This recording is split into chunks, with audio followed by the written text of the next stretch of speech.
With a handshake, Iran and Saudi Arabia announced on Friday that the two countries are reestablishing relations. The agreement comes after 7 years of hostility, which had threatened security and stability in the Gulf and helped fuel conflicts from Yemen to Syria. It follows 4 days of previously undisclosed talks in China between top security officials from the two rival Middle East powers. Here's Iran's Secretary of the Supreme National Security Council, Rear Admiral Ali Shamkhani. At the end of the talks, we reached a conclusion to start a new chapter after 7 years of breaking off relations between the Islamic Republic of Iran and Saudi Arabia. While considering the matters of the two countries and the security and future of the region, to prevent meddling from extra-regional and Western states and consistent meddling of the Zionist regime in the region. The two countries also agreed to reopen embassies within 2 months and reactivate a 2001 Security Cooperation Accord, as well as another earlier pact on trade, economy, and investment. China's top diplomat Wang Yi described the deal as a victory for dialogue and peace, adding that Beijing would continue to play a constructive role in addressing tough global issues. Iran and Saudi Arabia, respectively, the two leading Shiite and Sunni Muslim powers in the Middle East, have been at odds for years and backed opposite sides in proxy wars from Yemen to Syria and elsewhere. Saudi Arabia cut ties with Iran in 2016 after its embassy in Tehran was stormed during a dispute between the two countries over Riyadh's execution of a Shiite Muslim cleric.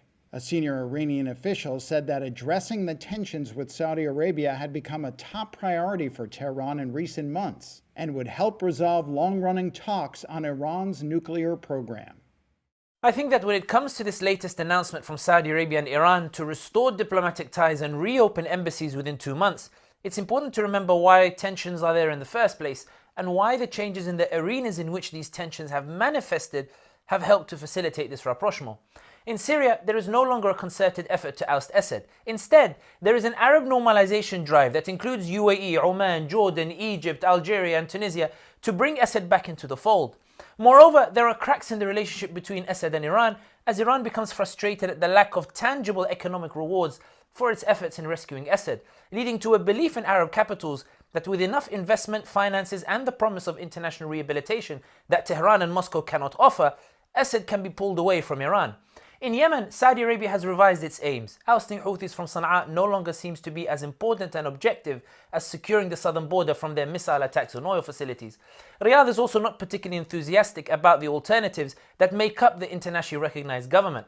Tehran also believes that the Houthis have achieved as much as they realistically can militarily, and that now it's time to entrench and cement their gains via a deal rather than overreach and risk losing it all.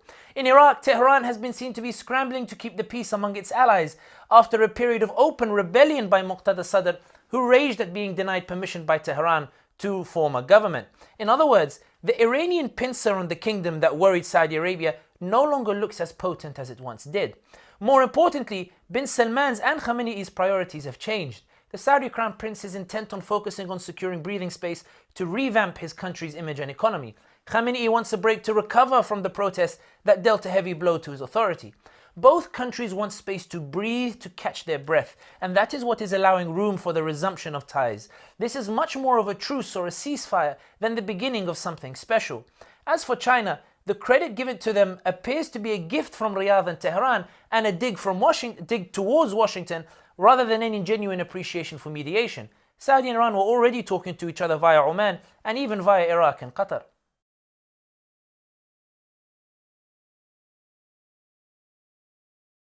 Were you surprised that it happened in China and that China was the mediator? No one really expected it, especially the United States. Well, I think China was the one that could pull it off because it has good relations with both of us. Neither the United States nor Europe would have been able, I think, to be, if you like, an honest broker between the two parties. So from that perspective, I think China was the logical partner in making this happen.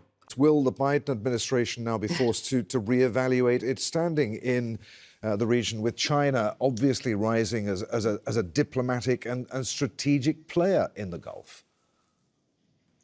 Yes, here in Washington, and I think throughout the United States, Americans view the United States as the indispensable power on the world stage, and the indispensable power in the Middle East. The agreement between Iran and Saudi Arabia, brokered by China, is that China really almost took that spot.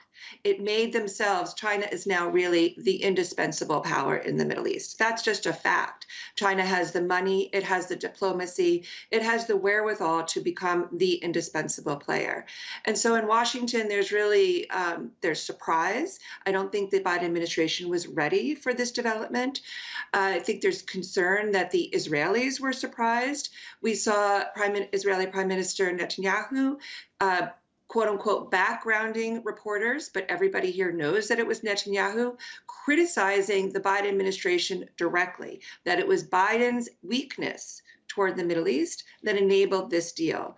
So in Washington today, there's a lot of consternation, surprise, and concern about what the path is forward for U.S. power in the Middle East and even more broadly around the world.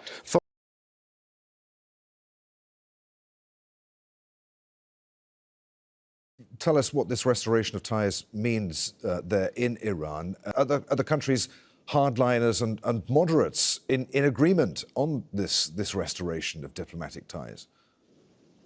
I think they are. Iran never considered Saudi Arabia an enemy. There is no reason for the two countries, the neighbors, to have this type of confrontation. So we have Iran as a winner. We have the Saudis as a winner. As our colleagues mentioned, China is winning, obviously, and the Israelis are losing. The Israeli foreign policy has been the policy of divide and conquer. They wanted to have all the neighboring countries of Iran fighting Iran. That's not really working out. And the United States, after the assassination of General Soleimani in Iraq, we had the New York Times reporting that the Trump administration feared that the talks between Iran and Saudi Arabia were going to succeed. Okay. General Soleimani was in charge of those talks, and one reason they assassinated him was because they were afraid that Iran and Saudi Arabia will normalize relations.